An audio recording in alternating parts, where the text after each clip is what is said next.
जम्मू कश्मीर डोगरा रियासत की वापसी हमारे लिए ना कोई चैलेंज है और ना चुनौती है। यह हमारे महाराजा हरि सिंह जी और हमारे बुजुर्गों की विरासत है, जिसकी सरहदें जम्मू कश्मीर, लद्दाख, पीओके, गिलगित बल्टिस्तान तक थी।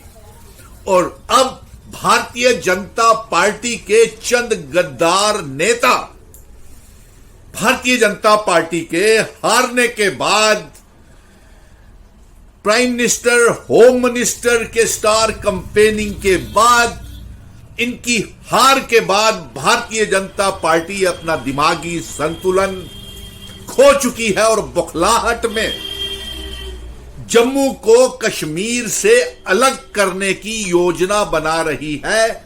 और साथ में जम्मू कश्मीर का इतिहास, आइडेंटिटी, कल्चर, डेमोग्राफी को बर्बाद करने के, जम्मू कश्मीर रियासत, डोगरा रियासत को तबाह करने की साजिश कर रही है। और कुछ गद्दार नेता भारतीय जनता पार्टी के पीर पंजाल में चुनाव हारने के बाद, इनके प्रदेश अध्यक्ष रविंदर रैना हारने के बाद, इनके कुछ गद्दार नेता भारतीय जनता पार्टी के उम्मीदवार पीर पंजाल में हारने के बाद, चिनाब वैली में हारने के बाद, यह आवाज साजिश कर रहे हैं और यह मांग कर रहे हैं कि पीर पंजाल को यूनियन टेरिटरी का स्टेटस दिया जाए। 5 अगस्त 2019 को भारतीय जनता पार्टी ने जम्मू कश्मीर डोगरा रियासत का तबाह बर्बाद तहस नहस कर दिया। और जब हमने सुप्रीम कोर्ट से यह जंग जीत करके लाई कि रियासत का दर्जा वापस किया जाए, 30 सितंबर से पहले चुनाव करवाए जाए, और हमने जम्मू कश्मीर को, अवाम को इकट्ठा किया और सरकार बनने जा रही है, लेकिन भारतीय जनता पार्टी साजिशें करने से रुक नहीं रही है। और मैं ये चुनौती देता हूं कि ये रियासत का दर्जा हमें वापस मिलेगा। 100 सालों तक आर्टिकल 370 की जंग लड़ेंगे। यही नहीं, जिन शर्तों के ऊपर हमारे महाराजा हरि सिंह जी असेशन 26 अक्टूबर को भारत के साथ जम्मू कश्मीर, लद्दाख, पीओके, गिलगित बल्टिस्तान का इल्हाक करके गए थे, वो रियासत, इल्हाक की शर्तों वाली रियासत को वापस लाएंगे। और इस समय ये जो गद्दारी, चिनाब वैली को यूनियन टेरिटरी बनाने की मांग, जम्मू को अलग स्टेट बनाने की मांग, पीर पंजाल को यूनियन टेरिटरी का दर्जा देने की मांग, चिनाब वैली को यूनियन टेरिटरी देने का दर्जा देने के बाद 5 अगस्त 2019 को जम्मू कश्मीर से लद्दाख अलग करके हमें यूनियन टेरिटरी बनाया। और कितना बंटवारा करोगे, कितना हमारी डोगरा रियासत को बर्बाद करोगे। आपका असली चेहरा और आपकी नीयत भारतीय जनता पार्टी की, उनके नेताओं की इस मांग के बाद कि पीर पंजाल, चिनाब वैली को यूनियन टेरिटरी का दर्जा दिया जाए, यह दर्शाती है कि इनका कोई भी डोगरा नेता डोगरा रियासत को वापस नहीं करना चाहता है।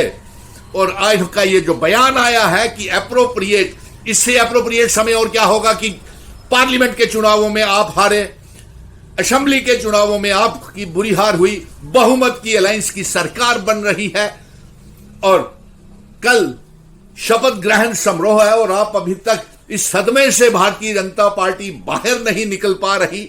और जबकि पूरा जम्मू कश्मीर मिशन स्टेटहुड असेशन दिन 26 अक्टूबर को मनाने जा रहा है और आप इसके पीर पंजाल को यूनियन टेरिटरी का दर्जा, जम्मू को अलग राज्य की स्टेट का दर्जे की मांग कर रही है भारतीय जनता पार्टी। प्रधानमंत्री नरेंद्र मोदी जी, होम मिनिस्टर अमित शाह जी और भारतीय जनता पार्टी अपना स्टैंड क्लियर करे कि क्या वो चिनाब वैली, पीर पंजाल, अलग जम्मू और यूनियन टेरिटरी में चिनाब वैली और पीर पंजाल को बांटना चाहती है। इसके ऊपर अपना स्टैंड क्लियर करे। और हमारा स्टैंड ये है कि 100 सालों तक जंग लड़ेंगे, 370-35 से इल्हाक की शर्तें सब लागू करवाएंगे। जम्मू कश्मीर, लद्दाख, पीओके, गिलगित बल्टिस्तान को जम्मू कश्मीर रियासत का हिस्सा बनाएंगे। और कोई भी और बंटवारा जम्मू कश्मीर का, अलग राज्य का, ना कश्मीर अलग होगा, ना जम्मू अलग होगा। जम्मू कश्मीर लद्दाख पीओके गिलगित बल्टिस्तान जम्मू कश्मीर रियासत का हिस्सा बनेगा। इल्हाक की शर्तें, असेशन की शर्तें लागू होंगी और अपने महाराजा जी की पगड़ी, अपने बुजुर्गों की पगड़ी मान सम्मान के साथ हम वापस लाएंगे। ये हमारा वादा है और रियासत के दर्जे की वापसी हमारे लिए ना कभी चुनौती था, ना है और ना कभी चैलेंज होगा। सुप्रीम कोर्ट से जंग जीत चुके हैं, अब सड़कों से लेकर के सुप्रीम कोर्ट में फिर जाएंगे और फिर से रिट पिटीशंस दायर करके फिर से 370 की मांग करेंगे और पार्लियामेंट में अमेंडमेंट करवा के भी 370 लाएंगे। इसलिए मैं कश्मीर को, जम्मू की आवाम को भरोसा दिलाता हूं कि ईस्ट इंडिया कंपनी की तरह हम जम्मू कश्मीर के इतिहास को और इसके ईस्ट इंडिया कंपनी की तरह जम्मू कश्मीर को भारतीय जनता पार्टी को लूटने नहीं देंगे। और अफसोस इस बात का है कि इनके जो जितने विधायक 29 विधायक जीत करके आए हैं वो डोगरे महसूस हो रहा है ही नहीं। वो इस बात का समर्थन कर रहे हैं कि अलग जम्मू राज्य बना दिया जाए और चिनाब वैली पीर पंजाल को यूनियन टेरिटरी बना दिया जाए। ये है जम्मू के डोगरा विधायक जो डोगरा सीएम की बात कर रहे थे, बाद में बदल गए कि रियासत बनाना जरूरी है। जब वहां भी इनकी पेश नहीं चली, रियासत नहीं बन पाई, तो अब ये साजिश करके और बंटवारे के साजिशें कर रहे हैं। क्या ये 29 विधायक महाराजा हरि सिंह जी की विरासत के लिए बर्बाद करना चाहते हैं, डोगरा रियासत को बर्बाद करना चाहते हैं? इसका जवाब भारतीय जनता पार्टी, प्रधानमंत्री, होम मिनिस्टर से हम चाहते हैं।